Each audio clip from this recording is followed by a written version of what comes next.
Daily, weekly और monthly राशिफल के साथ साथ ज्योतिष, वास्तु, मंत्र आदि से जुड़ी वीडियोस रेगुलरली पाने के लिए चैनल को अभी सब्सक्राइब कीजिए और बेल नोटिफिकेशन पे भी क्लिक कीजिए ताकि नई वीडियो की नोटिफिकेशन आपको समय पर मिल जाए।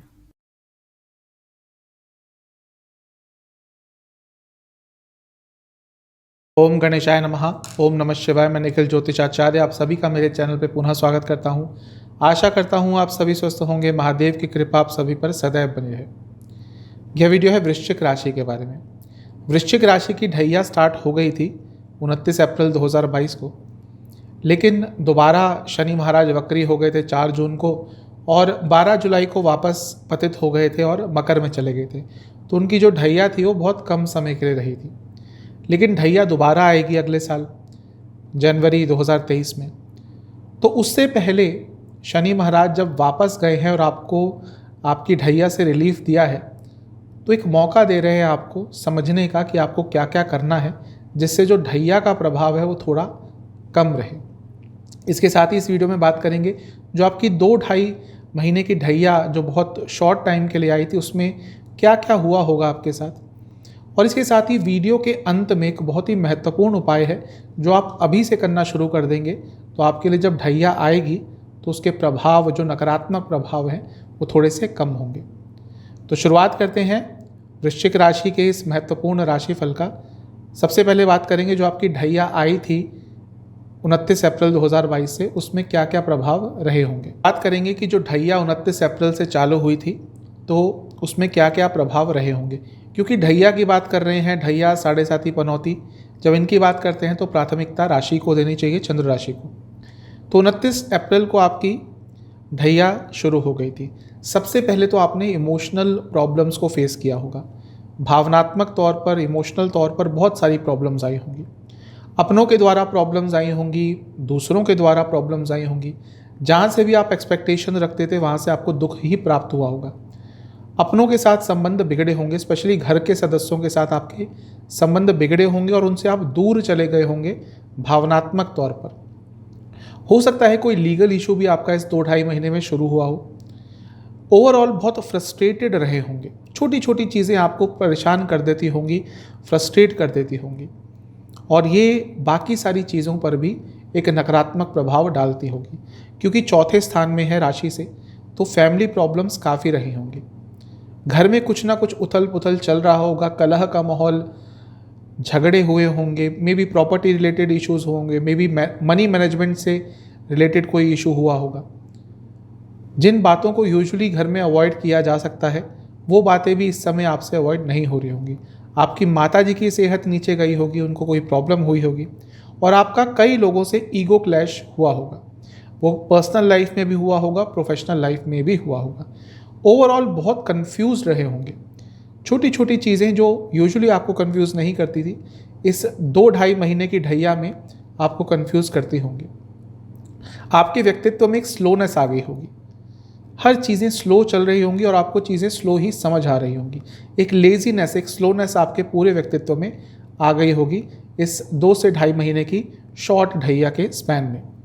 हेल्थ इश्यूज हुए होंगे, अवश्य हुए होंगे, क्योंकि जल तत्व की राशि है, इनकी इम्यूनिटी थोड़ी सी कम होती है। अगर ये अपनी सेहत का ध्यान नहीं रखते तो बहुत जल्दी इनकी तबीयत बिगड़ती है।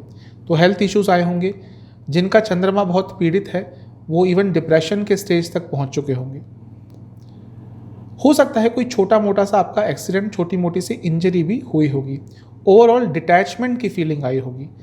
जहाँ पे रहते हैं वहाँ से दूर जाने का मन करता होगा, घर वालों से दूर जाने का मन करता होगा, घर वाले दुश्मन की तरह लगने लग गए होंगे। रिलेशनशिप के लिए भी इसका नकारात्मक प्रभाव देखा गया होगा। हो सकता है ब्रेकअप हुआ हो कई लोगों का। और करियर में भी इश्यूज आए होंगे। छोटी छोटी बातों पर कार्य क्षेत्र में झगड़े हुए होंगे। क्योंकि जैसा मैंने कहा जल तत्व की राशि है, हो सकता है इस ढैया के समय में आपका अचानक से वेट गेन भी हो गया होगा, कुछ हार्मोनल इश्यूज भी आए होंगे। तो ये सारी चीज़ें, क्योंकि छोटा स्पैन था, मैंने बहुत ज़्यादा डिटेल में जाकर नहीं बताया, लेकिन ये सारी चीज़ें आपने एक्सपीरियंस की होंगी। ये जो 2-2.25 महीना की ढैया आई थी शनिदेव की। अब बात करेंगे जब शनिदेव वापस चले गए हैं मकर में तो आपको क्या सिखाना चाहते हैं। बात करते हैं ये जो शनि महाराज ने आपको ढैया से रिलीफ दिया है, वापस मकर में आ गए हैं आपके राशि से तीसरे स्थान में, तो आपको क्या क्या सिखाना चाहते हैं, इन चीज़ों पे आपको काम करना पड़ेगा यदि आप चाहते हैं कि ढैया के नकारात्मक प्रभाव से बचा जा सके। सबसे पहली चीज़, कम्युनिकेशन में क्लैरिटी। ये जो 4-5 महीने का समय है जनवरी तक का, आपको अपनी कम्युनिकेशन पे बहुत काम करना है। कोशिश कीजिएगा कि अपनी कम्युनिकेशन में जितनी क्लैरिटी ला सके उतनी लाएं, अदरवाइज जब ढैया का समय आएगा तो प्रॉब्लम्स होंगी। साहस में वृद्धि करनी है, लेकिन एक वर्ड ऑफ कॉशन, कॉन्फिडेंस और ओवर कॉन्फिडेंस में फ़र्क समझना होगा।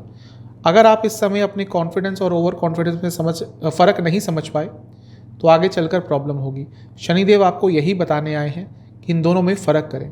फोकस बढ़ाना होगा। यदि फोकस आपका नहीं रहा अच्छा, आपने फोकस पर काम नहीं किया, आपके जीवन में डिस्ट्रैक्शंस आती गई और आपने उन डिस्ट्रैक्शंस पर काबू नहीं किया, उनको कंट्रोल करने का प्रयास नहीं किया, तो भी आपके लिए जब ढैया आएगी अगले साल बहुत प्रॉब्लम्स होंगी। शनि महाराज आपको यही बताना चाहते हैं कि डिस्ट्रैक्शन से दूर होने का समय है, डिस्ट्रैक्शंस को काबू करने का समय है। धर्म के प्रति नहीं गए, धार्मिक नहीं बने तो भी प्रॉब्लम होगी। अब मैं जब धार्मिक कहता हूँ तो मेरा मतलब ये नहीं कि सीधा पूजा पाठ करना शुरू कर दे। जिसको करनी होती है करेगा, वो अपने आप भाव आता है मन में। मैंने अपने जीवन में कई नास्तिक लोगों को आस्तिक बनते हुए देखा है। कई ऐसे लोग थे जो बोलते थे ज्योतिष कुछ नहीं होता, आज वो ज्योतिष के बिना अपना एक दिन नहीं बिताते।